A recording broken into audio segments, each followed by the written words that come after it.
Hello আমার প্রিয় পরিবার, কেমন আছো তোমরা সবাই? আশা করছি খুব ভালো আছো, আমিও খুব ভালো আছি। পায়েলস ফ্যামিলিতে নতুন একটি ভিডিওই তোমাদের অনেক অনেক স্বাগত জানাচ্ছি। ভিডিও টাইটেল ও থাম্বনেল দেখে বুঝতেই পারছো ভিডিওটা আমি কাকে নিয়ে করছি। অবশ্যই মিতু তানিশ, দীপালিদি ও কল্পনাকে নিয়ে আমার এই ভিডিও। তো সারাদিন কোনো ভিডিও করার সময় পাইনি, এখন এইমাত্র একটা ভিডিও করতে বসলাম। চেষ্টা করব কিছুক্ষণের মধ্যেই ভিডিওটা দিয়ে দেওয়ার, কারণ কি নিত্য যে ডেলি লাইফস্টাইল যে না দুপুরের পর আমাকে ভিডিও করতেই হবে, এক একটা দিন এমন যায় যে ভিডিও আর করে ওঠা হয় না, মানে চেষ্টা করেও সময় পেয়ে ওঠা হয় না। অনেকেই মনে করে কন্ট্রোভার্সি ক্রিয়েটার, তাদের সংসার নেই, তাদের খাওয়া দাওয়া নেই, সন্তান নেই, স্বামী নেই। না, এরকমটা তো নয়। যারা ভিউয়ার্স বোঝার তারা অবশ্যই বোঝে, আর যেই সমস্ত ভিউয়ার্সরা মনে প্রাণে জানে যে এই মানুষটি একে নিয়ে ভিডিও করলে এর ভিডিওর মধ্যে যদি পয়েন্ট থেকেও থাকে, একে একটা আমাকে নেগেটিভ কমেন্ট করতেই হবে। তবে কি জানো, কন্ট্রোভার্সি ক্রিয়েটার মানেই যে প্রত্যেকটা মানুষ খারাপ এরকম যেমন নয়, তেমনি আবার প্রত্যেকটা ভিউয়ার্স মানেই যে বাজে এমনটাও কিন্তু নয়। অনেক সময় কি হয়, আমি যে ভিডিওর মধ্যে কথাগুলো বলছি সেগুলো তাদের বুঝতে ভুল হচ্ছে, আবার সে যে কমেন্টটা করছে হয়তো আমি সেই কমেন্টটা বুঝতে ভুল করছি। মানে অনেক সময় ভুল বোঝাবুঝিতেও কিন্তু অনেক বড় একটা প্রবলেম তৈরি হয়ে যায়। কেন কথাটা বললাম, আজকে দীপালিদি এবং তানিশের মধ্যে যেই প্রবলেমটা ক্রিয়েট হয়েছে বা যেই প্রবলেমটা তৈরি হয়েছে সেটা কিন্তু হবার ছিল না। ছোট্ট একটা বিষয়কে কেন্দ্র করে দুই ভাই বোনের মধ্যে ভেতরে ভেতরে সমস্ত কিছু কিন্তু মিলিয়ে মানে মিশিয়ে জিনিসটাকে গুছিয়ে একটা মিটমাট করে নিলেই পারত, কিন্তু করেনি। একের অধিকবার কিন্তু তানিশ বলেছে, একের অধিকবার কিন্তু দীপালিদিও তার ভিডিওতে বলেছে। কিন্তু এই যে এই মুহূর্তে আমরা দেখতে পাচ্ছি তানিশের ভিডিওতে প্রতি মুহূর্তে তার মাকে কেন্দ্র করে মাকে ছোট করার চেষ্টা, মাকে দোষী সাব্যস্ত করার চেষ্টা। তো আমরা কিন্তু এ কথাটা প্রত্যেকে জানি এবং প্রত্যেকে মানি যে এক হাতে কিন্তু কখনোই তালি বাজে না। তাই আমি সবসময় বলেছি যে না, মিতুর সব দিক থেকে দোষ আর তার শাশুড়ি মায়ের কোনো দোষ নেই, এটা যেমন হতে পারে না, তেমনি তানিশের সব দোষ দীপালিদির কোনো দোষ নেই এমনটাও কিন্তু হতে পারে না। ঠিক যেমন আমরা এটা জানতে পেরেছি দীপালিদির মুখ থেকে যে তানিশ তার মায়ের গায়ে এটা করে, তেমনি আবার তানিশের ভিডিও থেকে আমরা কি জানতে পেরেছি 5 বছর আগেকার ঘটনা। এগুলো কি সোশ্যাল মিডিয়ায় আসার খুব প্রয়োজন ছিল? প্রয়োজন তো ছিল না। আজকে আমি একজন কন্ট্রোভার্সি ক্রিয়েটার, বাট আমি একজন অপরিচিত কন্ট্রোভার্সি ক্রিয়েটার হলেও তাদের চেনা পরিচিত, তাদের রিলেটিভ, তাদের যে ফ্রেন্ড সার্কেল, তাদের সামনে এই ভিডিওগুলো নিশ্চয়ই চলেছে। তাদের পরিবার পরিজনেরা দেখেছে বিশেষ কিছু অজানা তথ্য যেগুলো কিনা তারা একান্তই নিজেদের মধ্যে রেখেছিল। এই কয়েকটা ভুল বোঝাবুঝি, ভাই বোনের ভুল বোঝাবুঝির জন্য ভেতরকার অনেক গোপন তথ্য কিন্তু এরা নিজেরাই নিজেদের মুখ থেকে আউটবাস্ট করে দিল। তার জন্য কিন্তু আমাদের মতো কন্ট্রোভার্সি ক্রিয়েটারদেরকে মাথা নত করে কখনোই ভিডিও করতে হবে না বা রাস্তায় পথ চলতে হবে না। পথ চলতে গেলে নিচু হতে হবে কাদেরকে? এদেরকে, কারণ এরা নিজেদের ফ্যামিলির প্রবলেমটাকে সোশ্যাল মিডিয়ায় এনেছে। তবে হ্যাঁ, বারংবার আমি এ কথাটা বলবো, আগেও বলেছি এখনও বলবো, দীপালিদি কিন্তু প্রথম দিকে এতটাও সমস্ত কিছু উজাড় করে বলতে চায়নি। সে বারবার বলেছে যে আমি কিছু বলছি না মানে যে আমি কিছু বলতে পারবো না এমনটা নয়, আমি যখন বলবো সবটা কিন্তু ক্লিয়ার করে বলবো, এবং সে তার মতো করে সমস্তটা কিন্তু ক্লিয়ার করে বলেছে। তো কালকে আমি তোমাদের সামনে একটা মিতুকে নিয়ে ভিডিও দিলাম যে এই যে তুমি তোমার শাশুড়িকে নিয়ে এই যে এমন একটা টাইটেল দাও, এমন একটা থাম্বনেল দাও, এতে করে তুমি কি ভিউজ বেশি পাও? হ্যাঁ, তোমাকে নিয়ে হয়তো কন্ট্রোভার্সি হচ্ছে, করছি, তার জন্য তোমার হয়তো ভিউজটা আপ হয়েছে, কারণ এটা আমার কথা নয়। তোমরা মিতু তানিশের আইডি দেখলেই বুঝতে পারবে। আজ থেকে 1.5-2 মাস আগে যখন নিছক নর্মাল ব্লগিং দিত, ওরা নর্মাল ব্লগিং খুব কমই দেয়, সবসময় কিছু না কিছু প্রবলেম, কখনো বা মামার বাড়ি, কখনো বা বাপের বাড়ি, কখনো বা পিসির বাড়ি, কখনো বা রিলেটিভ, কখনো বা পাড়া প্রতিবেশী, মানে পাড়াতেও কিছু ঘটনা ঘটলে সেটাকেও এমনভাবে একটা টাইটেল থাম্বনেল দেওয়া হবে যাতে করে মনে হবে ওদের পরিবারের মধ্যে কোনো একটা দ্বন্দ্ব হয়েছে। আর এদের পরিবারের প্রত্যেকটা মানুষের মধ্যে যে কতটা মিল, কতটা একতা, কতটা মেলবন্ধন, সেটা আমরা প্রত্যেকেই বুঝতে পেরে গেছি, তাই তো? নচেত কোনো একজন ভাই কখনো কি এইভাবে পিঞ্চ মেরে মেরে নিজের বোনকে সবার সামনে ছোট করার চেষ্টা করতে পারে? প্রবলেম হয়েছে দিদির সাথে ভাইয়ের, সেখানে দিদি ভাইয়ের মধ্যেই প্রবলেমটা রাখতে পারতো, কিন্তু না, মাঝখান থেকে কল্পনাকে এমনভাবে টানা হয়েছে যেই জায়গায় কল্পনাকে কিন্তু একটা দোষের কাঠগড়ায় দাঁড় করিয়ে দেওয়া হয়েছে, ডাইরেক্টলি বা ইনডাইরেক্টলি। একটা ভাই যদি সত্যিই তার বোনকে মন থেকে ভালোবাসবে, কখনোই কিন্তু সে চাইবে না যে যেই মানুষটি এই ঘটনার মধ্যে নেই সেই মানুষটিকে জোরপূর্বক তাকে টেনে নিয়ে এসে লোকের সামনে ছোট করা। কিন্তু দীপালি কল্পনা খুব বুদ্ধিমত্তার কাজ করেছে যে ও একটা কথাও বলেনি। আর আমরা এমনি প্রত্যেকে জানি কল্পনা কিন্তু খুব চাপা স্বভাবের একটি মেয়ে, অনেক কিছু না হয়ে গেলে সে হয়তো মুখ খোলে না। তো সেই কারণে আমরা শুধুমাত্র একটা লাইভ দেখতে পেয়েছিলাম, যেই লাইভে শুধুমাত্র যখন ভিউয়ার্স প্রশ্ন করেছিল যে তোমার ভাই ভালো আছে তো, ঠিক আছে তো, তখন শুধু বলেছিল এদিককার সব কিছু ঠিকঠাক আছে। এর বেশি কিন্তু কল্পনা একটা কথাও বলেনি, না মাকে কেন্দ্র করে, না দিদিকে কেন্দ্র করে, না ভাইকে কেন্দ্র করে। কিন্তু তানিশ কিন্তু প্রতি মুহূর্তে দিদিদেরকে ছোট করতে ছাড়ছে না। দিদিদেরকে বাদ দাও, যেই মা জন্ম দিয়েছে সেই মাকে লোকের সামনে পাগল সাজানো, মাথার মানে স্ক্রুপ ঢিলা বা তার স্মৃতিশক্তি কমে যাচ্ছে, এই যে একটা টেকনিক অ্যাপ্লাই করছে তানিশ, আমি বলবো তানিশ এগুলো করে কি খুব ভালো করছো? এগুলো বয়স্ক কেন, আমাদের মতো মহিলাদের মধ্যেও হয় এবং এগুলো মানুষের মধ্যেই থাকে, ভুল ত্রুটি মানুষের মধ্যেই থাকে। প্রায়শই দেখবে আমাদের মধ্যে হয় না, আমরা যখন ছাদে জামা কাপড় শুকোত দিই ভাবি হয়তো তুলে নিয়ে এসেছি, কিন্তু হয়তো আমরা দুটো ভিজা বলে সেগুলো রেখে আসি, কিন্তু সেগুলো আমাদের আর তুলতে মনে থাকে না। আমাদের কি খুব বয়স হয়ে গেছে? বয়স তো হয়নি, তারপরেও কিন্তু আমাদের মনে হয় যে আমরা কেন ভুলে গেলাম। এগুলো হয়, আমরা এতটাই কাজে ব্যস্ত হয়ে পড়ি যেই কারণে আমরা কিন্তু ভুলে যাই। আর সেক্ষেত্রে তানিশ কি সুন্দরভাবে তার ভিডিওতে মাকে নিয়ে আজকে এই কথাগুলো বলতে বাধ্য হলাম, মানে এমনই একটা টাইটেল থাম্বনেল দিয়ে দিয়েছে যাতে মনে হচ্ছে আবারও মাকে নিয়ে একটা কন্ট্রোভার্সিয়াল বিষয়। ভিডিওর মধ্যে থেকে আমরা কি দেখতে পেলাম, ওর মায়ের দুটো নাইটি, যেখানে কিনা তানিশ তার সন্তানদের এই বর্ষা বাদলের দিনে জামা কাপড় শুকাবার জন্য তৈরি করেছে, সেইখানটা ওর মা দুটো নাইটি শুকাত দিয়ে চলে গিয়েছে মেয়ের বাড়ি, সেগুলোকে আর তুলতে মনে নেই। তো প্রথমে আমি যেই প্রশ্নটা করতে চাই, তুমি হচ্ছে সন্তান, তাই তো? তোমার দায়িত্ব, তুমি বাড়ির এই মুহূর্তে একটা সবল পুরুষ, তোমার বাবার যথেষ্ট বয়স হয়েছে তবুও উনি যথেষ্ট কর্মঠ, তুমি সেইভাবে কোনো চাকরিও করছো না, তুমি সেইভাবে মিতুর সংসারের কাজে হেল্পও করো না, তাই তো? সন্তানদেরকে লেখাপড়া সেটাও তুমি করাও না, সন্তানদেরকে নিয়ে খুব বেশি সময় কাটানো সেটাও তুমি করো না, তাহলে করোটা কি? মা যেহেতু বাড়িতে নেই, তোমার উচিত ছিল পুরো মানে বাড়িটায় একবার তোমার রাউন্ড দিয়ে দেওয়া। দেখো এগুলো যাদের আমরা অন্তত এখন যারা আমরা পুরোপুরি চারিদিক থেকে পাঁচিল দেওয়া মানে বাউন্ডারি ঘেরা বাড়ির মধ্যে থাকি, আমরা তো বিকাল হলেই বা সন্ধে হলেই লাইট জ্বেলে দিই, চারিদিকে কে কোথায় যাচ্ছে আমরা দেখতে পাই, মানে আমাদের একটা মাপ থাকে যে 2 কাটা 2.5 কাটা জায়গার মধ্যে বাড়ি আমরা মোটামুটি দেখতে পাই। বাট তোমাদের যেহেতু এতটা ছড়ালো ছিটালো বাড়ি এবং মা যেহেতু চলে গিয়েছে, তোমার একবার উচিত ছিল চারিদিকটা দেখা। না, তুমি সেই ছেলের দায়িত্ব পালন করবে কেন? তুমি নাইটিগুলোকে দেখলেও তুমি নাইটিগুলোকে রেখে দেবে, কারণ পরের দিনকে ওই নাইটিগুলোকে দেখিয়ে তোমাকে কন্টেন্ট করতে হবে। কারণ ভিউজের নেশায় যে এখন প্রত্যেকটা ব্লগার একদম মত্ত হয়ে উঠেছে, পাগল হয়ে উঠেছে। আমার মনে হয় পাগল তোমার মা নয়, মাথার স্মৃতিশক্তি তোমার মায়ের কমেছে তোমার, যেই কারণেই তুমি সোশ্যাল মিডিয়ায় কি করছো আর তুমি তোমার বয়োজ্যেষ্ঠ মানুষ সম্পর্কে কি বলছো তুমি ভুলে গিয়েছো। তোমার হয়তো একটু এইটা ঢিলা হয়ে গেছে, সেই কারণে তুমি এইগুলো দিনের পর দিন করে চলেছো এত বোঝাবার পর। কারণ বলতে বাধ্য হচ্ছি, তানিশ আগের দিন যখন তানিশ ওর মাকে তোমার ক্যামেরার মধ্যে দেখাতে চাইছিল, ওর মা ক্যামেরার মধ্যে আসতে চাইছিল না, কারণ ওই যে প্র্যাঙ্ক করছিল, বলছিল যে দেখো দুধ কা দুধ পানি কা পানি, প্র্যাঙ্ক করছিল। বাট আমি বলেছি যে ওটা প্র্যাঙ্ক ছিল নাকি মাকে ছোট করার চেষ্টা ছিল, সরি। তো যাই হোক, তখন কিন্তু তানিশ ভুলবশত ওর মায়ের নাইটিতে কিন্তু নিজের ঘামটা মানে কপালের ঘামটা কিন্তু পুঁছেছে। অ্যাকচুয়ালি এগুলোও কিন্তু একটা মানে বদ অভ্যাস, যাকে বলে ব্যাড ম্যানার্স। কারণ কারোর নাইটি বা কোনো পরিষ্কার জামা কাপড়ে আমি কেন এই সমস্ত ঘাম বা এই সমস্ত জিনিসগুলো পুঁছবো, তাই তো? তার জন্য গামছা আছে, টাওয়াল আছে, সেগুলো তো ব্যবহার করা যেতেই পারে। বা আমি মুখটাকে ভালো করে ধুয়ে নিয়ে এসে ভালো করে সুন্দরভাবে গামছায় মুখটা পুঁছি, কিন্তু না, ও ছুটে আস্তে আস্তে দেখলাম নাইটিটাই পুঁছে নিল। বা স্বাভাবিকভাবেই নাইটিটা আমরা দেখেছিলাম মিঠুদের উঠান, মানে মিঠুদের উঠান যেটা, ওইখানটাতেই কিন্তু, উঠান বলতে ওই লম্বা মতো যে জায়গাটা, ওইখানটাই কিন্তু শুকাত দেওয়া ছিল।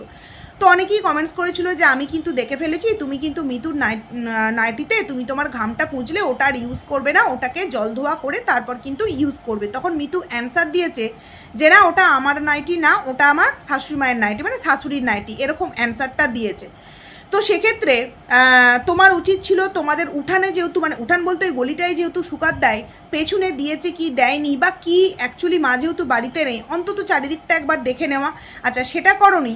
দ্বিতীয়ত তাহলে তুমি মায়ের নাইটিতে কেন ঘামটা পুঁজলে? তোমারও তার মানে স্ক্রুপ ঢিলা হয়ে গেছে, তার মানে তুমিও স্মৃতিশক্তি ভুলে যাচ্ছ যে ঘাম পোছার জন্য নাইটি ইউজ করতে নেই, ঘাম পোছার জন্য গামছা বা টাওয়েল ইউজ করতে হয়। দেখো কথা প্রসঙ্গেই কথা কিন্তু উঠে আসে। তুমি যদি মায়ের সামান্য একটা বিষয়কে, যথেষ্ট ওনার বয়স হয়েছে এবং ওনার এই বয়সে যে একটা মেন্টাল প্রেশারের মধ্য দিয়ে যাচ্ছে, একদিকে মেয়ে অসুস্থ, অপরদিকে ছেলে প্রতি মুহূর্তে ক্যামেরা নিয়ে প্র্যাঙ্ক করছি বলে মায়ের পেছনে ধাওয়া করছে, তৃতীয়ত ওনার নিজের শারীরিক কন্ডিশন ঠিকঠাক নয়, হাতের প্রবলেম, দাঁতের প্রবলেম, তারপর তো এক্সট্রা শরীর খারাপ লেগেই আছে, উপরিউক্ত বয়স হয়েছে, তো সেই জায়গায় ওনার ভুল হতেই পারে। কিন্তু তুমি একজন ইয়ং ছেলে, সারাদিন কিছুই সেইভাবে করো না, মানে সেই রকম যে পরিশ্রম একটা সাংসারিক ছেলে যে পরিমাণে পরিশ্রম করে সেই পরিমাণে কিন্তু তুমি পরিশ্রম করো না। দেখো পরিশ্রম করলে শরীরের যে কি অবস্থা হয় সেটা তোমার ওয়াইফের শরীর দেখে কিন্তু বোঝা যাচ্ছে। এইবার হ্যাঁ, মানুষ কি মানে অন্যান্য মহিলাদের কি দুটো সন্তান পরপর হয় না, নাকি কাজকর্ম করে না? করে, কিন্তু তার সাথে কি হয়, ভালো মন্দ খাওয়া দাওয়া, একটা সুন্দর লাইফস্টাইল, যে সঠিক সময়ে ঘুমানো, সঠিক সময়ে ওঠা, ভালো মন্দ খাবার খাওয়া। দেখো অনেকেই হয়তো বলবে মিতুর কোনো হেল্পিং হ্যান্ড নেই, অনেকেরই কিন্তু হেল্পিং হ্যান্ড থাকে না, এই আমারই কোনো হেল্পিং হ্যান্ড নেই। সারাদিনের সমস্ত কাজকর্ম একা, সময়ে খাবার দেওয়া, সন্তানের টিফিন বানানো, পড়াশোনা করানো, A to Z, তারপর কিন্তু আবার ভিডিও দেওয়া। হ্যাঁ মিতুর মতো হয়তো দুটো পিটাপিটি বেবি নেই, বাট আমার মা আমরাও কিন্তু পিটাপিটি, মানে ওই 2 বছরের মতো ছোট বড়, তখনও কিন্তু অনেক অনেক কাজ, কোনো হেল্পিং হ্যান্ড নেই, তারপরেও কিন্তু সমস্তটা মেনটেন করেও কিন্তু যথেষ্ট সুন্দর এবং যথেষ্ট মোটামুটি শরীরের দিক থেকেও যথেষ্ট ভালো ছিলেন আমার মা। যাই হোক, কথা প্রসঙ্গে উঠলো, কিন্তু এক্ষেত্রে মিতু কেন এতটা ভেঙে গিয়েছে? কারণ মিতুর ওপর অত্যাধিক প্রেশার পড়ে, ভিডিওর ভয়েস ওভার, ভিডিও শ্যুট করা, এডিটটা হয়তো তানিশ করে, প্লাস দুটো সন্তানকে সামান্য একটা বিষয় লেখাপড়া, তার দায়িত্বটাও কিন্তু মিতুকেই নিতে হয়। কিন্তু তানিশ করে তো করেটা কি? আর ও এই যে দিনের পর দিন মাকে নিয়ে একটার পর একটা কন্টেন্ট বানিয়ে চলেছে, এই যে কথাটা হট করে বললো যে জানো তো মায়ের বয়স হয়েছে তো সেই কারণে মায়ের স্মৃতিশক্তি অনেকটা কমে গিয়েছে। অ্যাকচুয়ালি এই কথাটা বলার কারণ কি জানো তো, ও কোথাও না কোথাও সেই দিনটাকে না ভুলতে পারছে না, যে মা কেন বললো না যে না আমার তানিশ আমার গায়ে হাত তোলেনি। দিদিকে তাহলে মিথ্যাবাদী প্রমাণ করতে পারতাম, দিদি ভুল বলেছে এটা প্রমাণ হতো, কারণ আমি যেটা মনে প্রাণে ভেবে নিই সেটা তো আমি করেই ছাড়ি, তাই না? তো সেই কারণেই তো ও উঠে পড়ে লেগেছিল, বাড়ি থেকে চলে যাব, কমিউনিটি পোস্ট দেবো, এটা করব, ওটা করব, সেটা করব। তো সেই জিনিসটা ও ভুলতে পারছে না, সেই কারণে মায়ের স্মৃতিশক্তি একটু যদি সবার সামনে এটা প্রমাণ করতে পারি, দুটো নাইটি তুলতে ভুলে গেছে এটা দেখিয়ে, তাহলে মানুষ যদি এটাতে আরও কয়েকজন মানুষ যদি এটা একটু মলমপট্টি লাগিয়ে তার সাপোর্টে কথা বলে বা তাকে সুন্দর সুন্দর কমেন্ট করে সত্যিই বয়স হয়েছে তাই স্মৃতিশক্তি কমে গিয়েছে, তাহলে মানুষকে পরবর্তীতে কি বোঝাতে পারবে যে সেই দিনকেও মা কিন্তু মানে মানে আমি মায়ের গায়ে কখনোই হাত তুলিনি মায়ের গায়ে, কিন্তু মা হয়তো জানি না মায়ের কি হয়েছে, মা এই কথাগুলো বলেছে হয়তো কারোর প্রেশারে বা কেউ অতিরিক্ত তাকে প্রেশার ক্রিয়েট করেছে, যার জন্য মাতার একটুখানি বুঝতেই পারছো ছেলে যেটা বোঝাতে চেয়েছে, তার জন্য মা কিন্তু এটা বলেছে। বা পরবর্তীতে এমন কিছু পরিস্থিতি হলে বা পরবর্তীতে এমন কিছু পারিবারিক ঘটনা হলে যেক্ষেত্রে ইজিলি মানুষকে বোঝাতে পারে, তোমাদের মনে নেই মা দুটো নাইটি শুকুর দিয়ে তুলতে মনে নেই, মা আজকে কি কথা বলে কালকে কিন্তু ভুলে যায়। মানে একজন সন্তান হিসেবে মাকে সবার সামনে স্মৃতিশক্তি কমে যাওয়া মানে কি? এই বয়সে তো মানে কোনো কারণ ছাড়া তো কারোর এইভাবে স্মৃতিশক্তি কমতে পারে না। এগুলো স্মৃতিশক্তি কমে যাওয়া নয়, এগুলো হচ্ছে আমাদের ভুলে গেছি, মানে আমরা এতটাই ব্যস্ত ছিলাম যে আমরা ভুলে গেছি। ঠিক যেমন মিতুর শাশুড়ি মা মানে দীপালিদির মা তড়িঘড়ি কিন্তু মেয়ের বাড়ি গেছে, কারণ কি ওনার ওষুধগুলো আনতে ভুলে গিয়েছে। এইবার তোমরা জানোই যে আমরা একদিন না খেয়ে বেঁচে থাকতে পারবো না, খাবার খেয়ে বেঁচে থাকতে পারবো, কিন্তু একটা দিন আমরা ওষুধ না খেয়ে কিন্তু থাকতে পারবো না। তো সেই কারণে উনি ওই টেনশানে তড়িঘড়ি কিন্তু চলে গেছে মেয়ের বাড়ি, যে আমার ওষুধগুলো আমাকে এনিহাও আনতেই হবে। তো সেই সময় তার নাইটি শুকাচ্ছে এই কথাটা তার মাথায় আর নেই। আমাদের এরকম হয়, হঠাৎ করে বৃষ্টি চলে এসছে, আমাদের মাথায় নেই যে ছাদে জামা কাপড় শুকাচ্ছে, তারপর গিয়ে দেখলাম বৃষ্টিতে জামা কাপড়গুলো ভিজে পুরো ঢোল হয়ে গেছে, মানে 5 মিনিটের ব্যবধানে এত কিছু হয়ে যায়। সেক্ষেত্রে একজন সন্তান কি করে প্রতিনিয়ত মাকে লোকের সামনে ছোট করবার জন্য কি সুন্দর প্রি প্ল্যান করে এইভাবে চলে আসে। মানে আমি তানিশকে বলবো বন্ধ করো, মাকে কন্টেন্ট করে ভিউজ কামানো বন্ধ করো। যেই মাকে দুবেলা দুমুঠো ভাত দিতে পারো না, সেই মায়ের নাম কামিয়ে টাকা ইনকাম করতে লজ্জা করে না?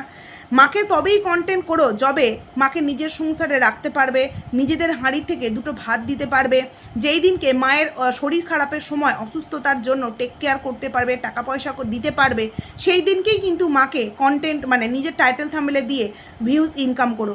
আজকে এই যে মাকে দেখিয়ে, কারণ ভিডিওর মধ্যে কিচ্ছু নেই, ভিডিওর মধ্যে বলবো ভালো মুহূর্ত একটাই, সুন্দর দুটো ফুল, সেই ফুলগুলোর যে অ্যাটিটিউড, বাচ্চা বাচ্চা কথা, হাসি মজা, এগুলোই আনন্দের মুহূর্ত। এছাড়া কিন্তু আর ব্লগিংয়ের মধ্যে কিচ্ছু নেই, মানে কোনো অ্যাক্টিভনেস কিছুই থাকে না, সব কিছুই যেন ঝিমাচ্ছে, সবাই যেন ঝিমাচ্ছে, মিতুও যেমন ঝিমাচ্ছে তেমনি ব্লগিংটাও তেমনই কিন্তু ঝিমাচ্ছে। কিন্তু ইন্টারেস্টিং বিষয় কি, ওই যে একটা টাইটেল থাম্বনেল, মাকে নিয়ে আজকে এই কথাগুলো বলতে বাধ্য হলাম।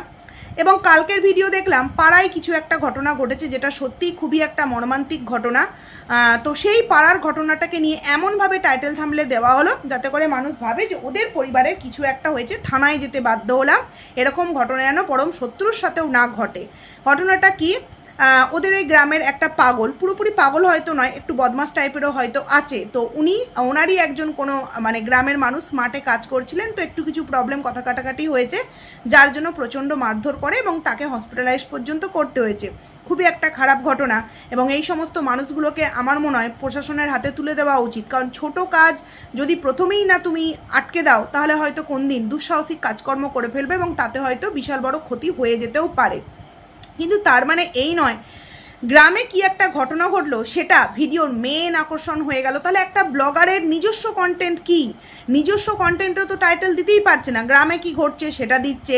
যেই মাকে মানে নিজের হাঁড়ি থেকে মানে ভাত দিতে পারে না, সেই মা কন্টেন্টের মুখ্য বিষয়বস্তু হয়ে যাচ্ছে। মানে নিজেদের মধ্যে ট্যালেন্ট তাহলে কি আছে, কিছুই তার মানে নেই।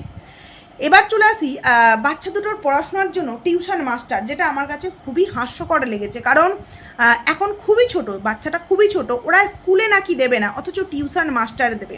স্কুলে দেবে না, টিউশন মাস্টার দেবে, তাও আবার কিসের জন্য, 2-3 দিনের জন্য। আমি জানি না 2-3 দিনে একটা বাচ্চা কি শিখবে। কারণ ওর যা বয়স, মানে বড় বাচ্চাটার যা বয়স, এই বয়সে কিন্তু তোমার কিডস জি বলো, প্লে স্কুল, এইগুলোতে কিন্তু 3+ ভর্তি করে দেওয়া হয়। আমার সন্তানকেও আমি দিয়েছিলাম। তো যাই হোক, তো সেক্ষেত্রে টিউশন মাস্টার দেখো, তোমার সত্যি কথা বলতে এখানে কোনো লজ্জা নেই। তোমাদের আর্থিক যে একটা পরিস্থিতি দেখি, তোমাদের ভিডিও দেখে বুঝতে পারি, সেক্ষেত্রে টিউশন মাস্টার দিতে গেলেও কিন্তু একটা মাইনে দিতে হবে। তো সেই মাইনেটা না দিয়ে সেই টাইমটা, তানিশ তো এমন কিছু কাজ করছে না, যবে চাকরি পাবে, যবে আমাদেরকে গুড নিউজ দেবে, তবে আলাদা বিষয়। তো সেক্ষেত্রে একটা এই মানে 4-5 বছরের বাচ্চা বাবাকে নাকি সেইভাবে গুরুত্ব দেয় না, মানে এই কথাটা আমি বুঝতে পারলাম না। একটা ছোট্ট 4-5 বছরের বাচ্চা, তার সাথে যখন আনন্দ করব আনন্দের মতো, যখন মজা করব মজার মতো, যখন আবার সিরিয়াস হবো, বিশেষত পড়াতে বসবো, তখন সেই রকমই। কিন্তু তানিশ বলছে যে আমাকে তো সেভাবে গুরুত্ব দেয় না, মিতু যতক্ষণ না পড়তে বসাবে ততক্ষণ পড়বে না। তাহলে আমি কথায় বলছি, মিতুর ধরো কিছু একটা কারণবশত কয়েকদিনের জন্য পিসির বাড়ি, বাবার বাড়ি বা কোনো একটা জায়গায় গেল, এবং তখন বাচ্চাটির পরীক্ষা, তার মানে টিউশন মাস্টার যতটুকুনি যা পড়িয়ে যাবে ততটুকুনির ওপরই নির্ভর, বাবা কিচ্ছু করবে না। তাহলে বাবা শিক্ষিত হয়ে লাভটা কী হলো? বাবা শিক্ষিত হয়ে না এখনো পর্যন্ত কোনো কাজকর্ম জোগাড় করতে পেরেছে, নিজের বাড়িতে নিজের সন্তানদেরকে এই বয়সে ABCD শেখানো, Apple, A for Apple, B for ball, তার সাথে ছোট ছোট মানে যোগ বিয়োগ বা টুকটাক নামতা, এগুলো যদি একজন বাবা না করাতে পারে, তাহলে তার শিক্ষিত হয়ে লাভটা কি, তাই না? মানে তানিশের দিনরাত চিন্তাই হচ্ছে কিভাবে টাইটেল থাম্বনেল দেবো, কী করে ভিডিওর মধ্যে ভিউজটা বাড়াবো, যাতে করে এই যে ভিউজটা হচ্ছে 17,000, 18,000, 20,000, এই ভিউজটাকে যদি টেনে নিয়ে যেতে পারি, তাহলে আমার আর চাকরি বাকরি করে কোনো লাভ নেই। তবে হ্যাঁ, ভিউজ এই কন্ট্রোভার্সিয়াল কতদিন, কারণ এই ভিডিও আমরা কয়েকজন করছি তাই হয়তো ভিউজটা একটু আপ হচ্ছে, কিন্তু এটা যখন দিনের পর দিন হতে থাকবে, মানুষ বুঝতে পেরে যাবে যে এটাই একটা টেকনিক, যে একবার মাকে বিক্রি, একবার বাবাকে বিক্রি, একবার একে বিক্রি ওকে বিক্রি করে ভিউজ ইনকাম, তখন কিন্তু কন্ট্রোভার্সি মানুষ আর তাদেরকে নিয়ে করে না, কারণ ভিউয়ার্সরাও সেই ইন্টারেস্ট পায় না। আর কন্ট্রোভার্সি ক্রিয়েটাররা তখনই তাদেরকে নিয়ে ভিডিও করে যখন ভিউয়ার্সদের সেই বিষয়টাতে কিন্তু ইন্টারেস্ট থাকে, তারা আমাদেরকে জানায় দিদিভাই এটা হলো ওটা হলো, এটা নিয়ে ভিডিও করো। তো এইভাবে কতদিন চলবে? মানে এতটুকুনি একটা বাচ্চাকে, তার জন্য টিউশন মাস্টার, তাও আবার সপ্তাহে 2-3 দিন, এবং সেখানে বাবা বলছে যে আমাকে তো সেইভাবে মানে না, আর ওর মা না বসলে হয় না।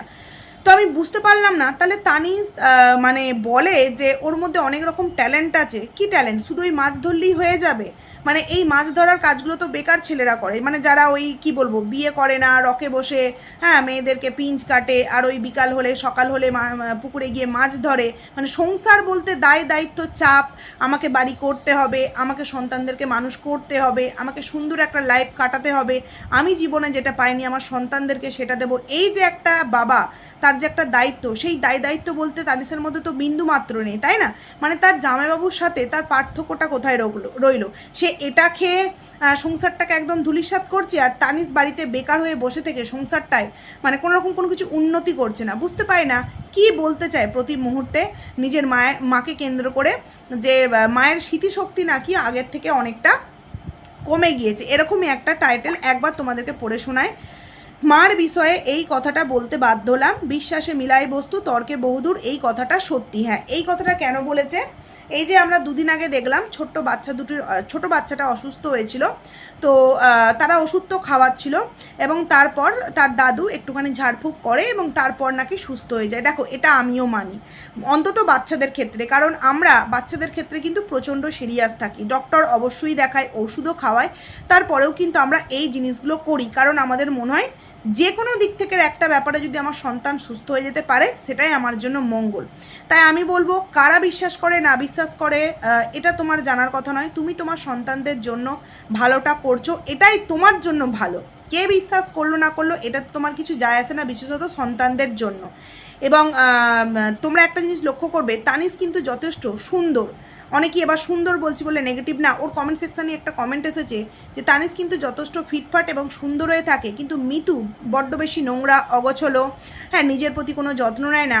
দেখো, মিতুকে এখানে দোষ দেওয়া যায় না, কারণ কি একটি মানুষের ওপর যদি সংসার দায়িত্ব, ব্লগিংয়ের দায়িত্ব, সন্তানদের দায়িত্ব, লেখাপড়ার দায়িত্ব সমস্তটা দিয়ে দেওয়া হয়, তাহলে সে সময় যে পাবে মানে নিজের একটু ট্রিটমেন্ট, মানে কী বলবো, টেক কেয়ার করবে, নিজের চুল বাঁধবে বা একটু সেজেগুজে আসবে, সেই ক্ষমতাটা আর থাকে না।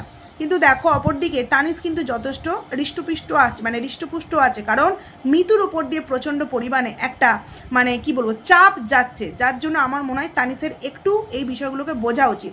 দুই মানে বোন, দিদি, মা এদেরকে নিয়ে কন্টেন্ট না বানিয়ে নিজে কিছু করার চেষ্টা করো, এবং পারলে নিজেদের কন্টেন্টে ভিডিও দিও। বুঝতে পারছি কন্ট্রোভার্সি চাইছো, যেই কারণে মাকে হ্যাঁ মানে স্মৃতিশক্তি লোপ পাচ্ছে, পাগল বানাবার চেষ্টা করছো, কিন্তু কি জানো তো, ওপর দিকে থুতু ফেললে নিজের গায়েই লাগে। তাই আমি বলবো একটু সাবধান হও, এইভাবে প্রতিনিয়ত মাকে ছোট করো না। মানে ভাবতে লজ্জা লাগে, যেই মায়ের ভাত তোমাদের হাঁড়িতে জোটে না, সেই মাকেই কন্টেন্ট করে তোমাদেরকে টাকা ইনকাম করতে হচ্ছে। মানে তোমরা যে কী ধরনের সন্তান, সত্যিই ভাবতে অবাক লাগে। তো যাই হোক, চলো বন্ধুরা, ভিডিওটাকে এখানেই এন্ড করছি। কেমন লাগলো অবশ্যই কমেন্টস করে জানিও, ভালো লাগলে লাইক করো, কমেন্ট করো, আইডিতে যারা নতুন আসছো সাবস্ক্রাইব করে পাশে থেকো। তো চলো, টাটা।